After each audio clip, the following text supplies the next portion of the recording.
You are looking at Julian's pronunciation guide, where we look at how to pronounce better some of the most mispronounced words in the world, like this other curious word. But how do you say what you're looking for today? Let's learn how to pronounce these character names from Fourth Wing. If you want to learn more names that are confusing, names of dragons and characters in the series, stay tuned. I've got many more for you at the end of this video. So, how to pronounce this? Most people, I believe, pronounce it as Ridoc.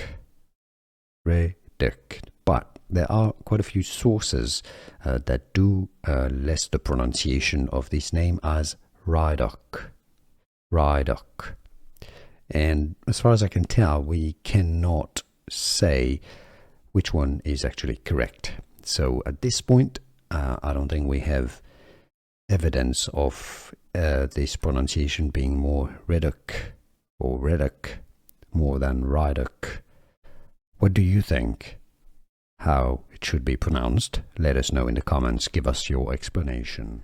Here are more videos on how to pronounce more confusing words and names too many mispronounced. Like this video if you found it useful. I appreciate your support. I'll see you soon and thanks for watching.